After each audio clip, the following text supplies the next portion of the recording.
Assalamualaikum warahmatullahi wabarakatuh. Perkenalkan nama saya Fasya Radiazar dengan NIM 192231123. Di sini saya akan mempresentasikan hasil dari review jurnal penerapan metode dietary history dalam penilaian konsumsi pangan. Pendahuluan yaitu yang pertama, asupan makanan sehari-hari berperan penting dalam menentukan status gizi kesehatan. Penilaian pola makan yang akurat dibutuhkan dalam penelitian, layanan kesehatan, maupun intervensi komunitas. Salah satu metode yang banyak digunakan adalah diet history, dan yang merekam kebiasaan konsumsi individu secara komprehensif. Seiring perkembangan metode ini berkembang menjadi berbagai bentuk seperti screener berbasis FBDGS, kuesioner daring berbasis waktu makan, hingga FFQ sederhana. Nah, keragaman ini menunjukkan fleksibilitas diet history untuk disesuaikan dengan tujuan dan kebutuhan penelitian. Selanjutnya yaitu metode review. Nah, review ini menelaah 3 jurnal dari tahun 2023 sampai 2024. Jurnal pertama yaitu review internasional tentang history screeners berbasis FBDGS.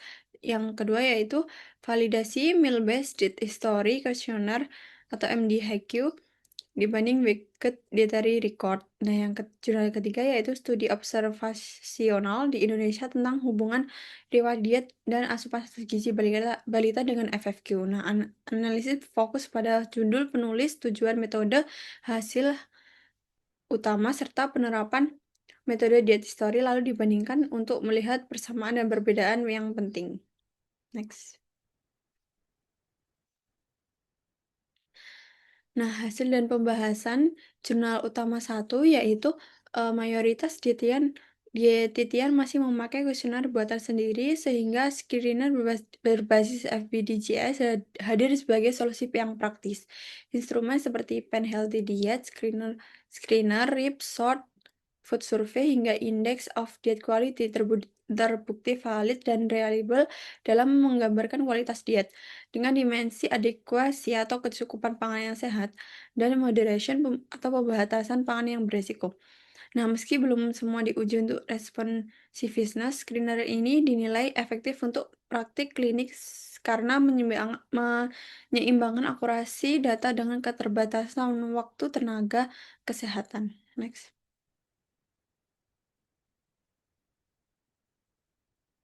Nah, hasil dari jurnal pendukung satu yaitu MDHQ merupakan inovasi diet history berbasis waktu makan dengan 3 bagian utama, yaitu frekuensi makanan pokok, variasi subkelompok, dan perilaku makan. Validasi menunjukkan hasil cukup dekat dengan dietary record pada diet keseluruhan, sarapan, makan siang, dan makan malam, meski camilan dinilai kurang akurat. Nah, korelasi Sparman moderat cukup baik untuk ranking individu. Analisis Blend Altman menemukan bias pada beberapa jenis makan, tetapi rata-rata perbedaannya kecil.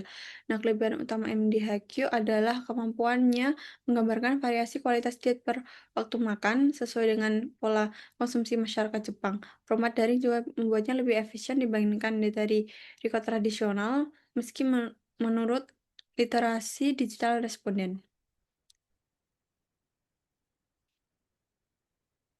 Nah, hasil dari jurnal pendukung 2 yaitu sebanyak 16,7% anak mengalami stunting. Nah, faktor diet history yang paling berhubungan signifikan adalah keragaman pangan atau dietary diversity, sedangkan riwayat ASI eksklusif dan frekuensi makan tidak bermakna. Nah, anak dengan keragaman pangan yang lebih rendah berisiko stunting. Metode diet history pada studi ini lebih sederhana dibandingkan screener atau MDHQ karena ditujukan untuk balita. Nah, FFQ yang dipilih karena mudah digunakan orang tua dan efektif menggambarkan pola konsumsi jangka menengah. Nah, walau tidak sedetail metode lain, FFQ tetap relevan karena mampu menghubungkan pola makan dengan outcome gizi. Temuan ini menegaskan bahwa kualitas diet, khususnya keragaman pangan, yang lebih berperan dalam mencegah stunting daripada sekedar kuantitas makan. Next. Nah, selanjutnya yaitu perbandingan antara ketiga jurnal, yaitu yang jurnal utama menekankan standarisasi screener berbasis FBDGS untuk konseling gizi, yang jurnal pendukung satu yaitu mengembangkan MDHQ daring yang menilai kualitas diet per waktu makan, mesti camilan kurang akurat, dan jurnal pendukung 2 yaitu menggunakan FFQ sederhana untuk balita menekankan keragaman pangan sebagai faktor utama stres gizi. Nah, secara keseluruhan diet history terbukti fleksibel atau dapat berupa screener singkat, kuesioner digital, hingga FFQ sederhana dan kekuatan yang terletak pada kemampuan beradaptasi dengan konteks klinis, penelitian maupun komunitas. Integrasi keunggulan ketiganya berpotensi menghasilkan metode yang lebih akurat, praktis, dan inklusif. Nah, kesimpulannya yaitu metode diet history merupakan pendekatan yang penting, yang fleksibel dan terus berkembang dalam penilaian gizi. Jurnal utama menekankan standar screener berbasis FBDJS, jurnal pendukung pertama menghadirkan inovasi digital MDHQ berbasis waktu makan, sedangkan jurnal pendukung kedua menegaskan relevansi FFQ sederhana untuk masyarakat.